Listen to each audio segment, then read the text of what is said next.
Hello guys, welcome back to my YouTube channel, Gerald's TV, at binabati ko po kayo ng isang mapagpalang araw po sa inyong lahat, ano man ang iyong ginagawa sa mga oras na ito, umaga, tanghali, gabi, ay lagi nyo pong tatandaan ay mag-iingat po kayo palagi. Ngayong araw nga mga kaibigan ay magbigay lang tayo ng isang maiksing reaksyon, no? At ito nga po ay patungkol kay Kalingap Edu, no? Totoo nga ba na ito nga si Kalingap Edu ay pupunta na ng ibang bansa? Ano ba ang dahilan bakit siya ay pupunta ng ibang bansa? Dahil ba ito sa mga nangyayari, no? Sa mga nakalipas na nangyari? Baka dahil hindi niya ito matanggap or nalulungkot siya kaya iiwan niya na muna ang dait at pupunta siya ng ibang bansa. So ano nga ba ang dahilan talaga, ano mga kaibigan? So yan po ang ating alamin, at syempre kung bago ka pa lamang po dito sa ating channel ay pagkabisita po ng channel ni Kalingap Rab, Kuya Bal Santos Matubang, at syempre Ate Edna Vlogs. At isama nyo na rin po si Kalingap Lydia mga kaibigan.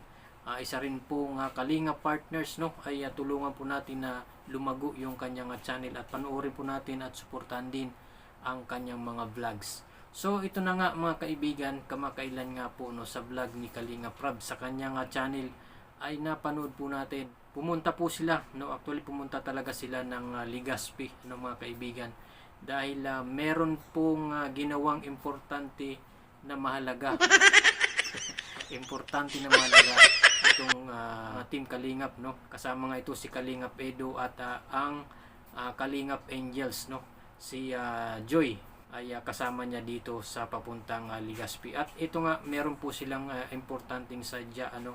Dahil nga po meron pong nag-sponsor, no, from Hong Kong, Kalingap Edu at kay Joy, na kung saan ay pumunta sila ng Legazpi para kumuha po ng passport nitong dalawa. Sinumahan po nila ako pagkuha ng passport.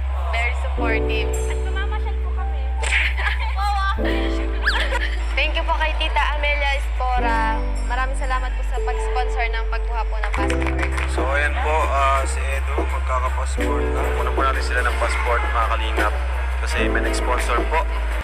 Pupunta nga po sila ng Hong Kong, ano? Meron pong nag-sponsor dyan kay Kalingap Edu at syempre kay Joy. At kaya nag-asikaso sila ng passport nilang dalawa, no? Pumunta sila ng Legazpi at syempre namasyal na rin sila at talagang makikita mong nag-enjoy yung Kalingap Angels, no? Nag-enjoy sila sa pamamasyal. So ayun nga mga kaibigan, hindi naman porket nagkaroon ng problema or nawala po yung love team ni Kalingap Edu kaya siya ay punta ng ibang bansa. Hindi po mga kaibigan, mga Kalingap. Yun nga po, no, mga kaibigan, totoo pong mangingibang bansa na muna itong si Kalingap Edu, no? Kasama nga itong si Joy at syempre kasama pa rin dyan sila Kalingap Rab at ang ibang team na Kalingap ay kasama dyan, no, papuntang Hong Kong. Pero hindi pa natin alam kung kailan yan, ano, mga kaibigan. Basta ang napanood po natin sa vlog di Kalingap Rab, no, sa kanyang channel ay inasikaso na muna, no, mga kaibigan, mga Kalingap, ang passport